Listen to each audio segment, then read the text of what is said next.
So the classic third-person action-adventure game Star Wars Bounty Hunter is coming to modern platforms. So what systems will it be on, when can we expect it, and what kind of updates will this classic get? Hey everyone, welcome back to the channel.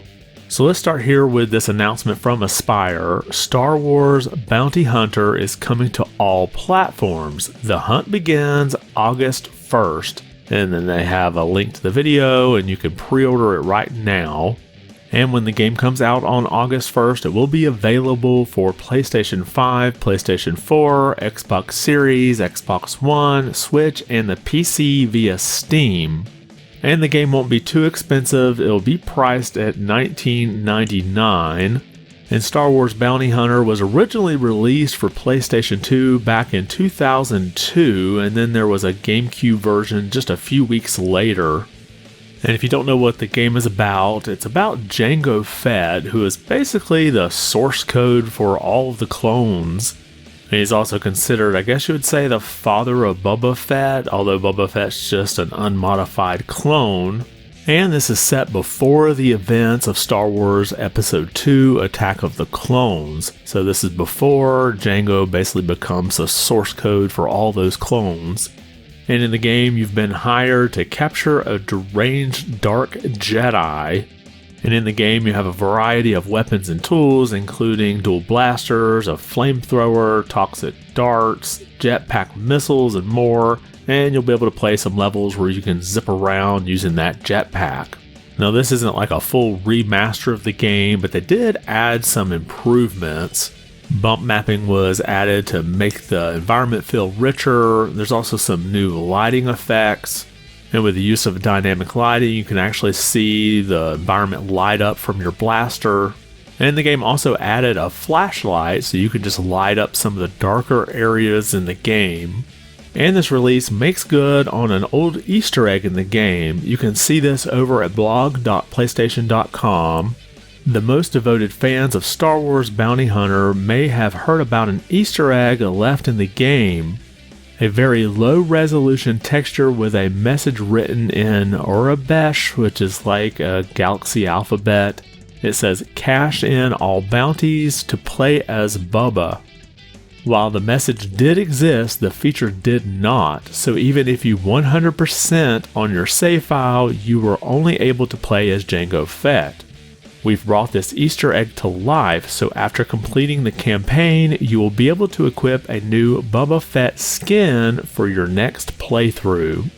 And while we're at blog.playstation.com, they do have some unique features for the PlayStation 5 version. You can see that here, integrated adaptive triggers. Each weapon in Jango's arsenal now has a unique rhythmic feel. Voice comms, we've routed Jango's in-game radio communication to play through the DualSense wireless controller's speaker for an all-new immersive experience. And light bar meets health bar. Use the light bar display on your controller as a visual indicator of Jango's current health status. So definitely some nice features here for the PlayStation 5 version. I'm not sure if it's one of those things that makes me definitely want to have the PS5 version over any other. I've played some other games on the PS5 like Final Fantasy VII Rebirth that has that voice in the controller, and that's a feature I usually turn off pretty quickly because I just like the quality of the sound better through my entertainment system. And I rarely look down at the controller to actually see the health bar lighting up on it. So really the only thing that might be beneficial is that adaptive trigger, but that's more of a cosmetic thing. It doesn't really change the gameplay any.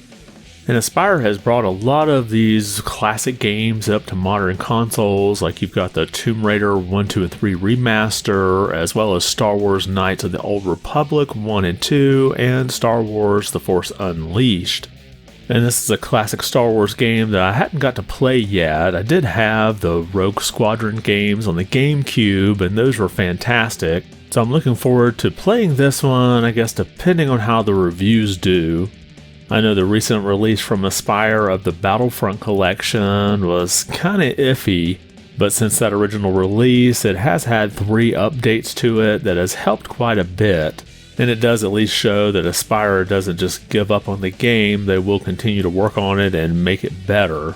And as of right now, there's been no announcement of a physical release, so that might be something I just kind of wait out to see. If there's a physical release that comes out maybe next year, they might have any type of bugs fixed by that point. But let me know your thoughts. Did you ever play Star Wars Bounty Hunter on either the PlayStation 2 or the GameCube? And how do you think it's aged now 22 years later? Drop a comment below and let me know your thoughts. And if you liked the video, be sure to give it a thumbs up. And if you haven't subscribed yet, consider doing so. It really does help the channel out quite a bit. I want to thank you for watching and be good.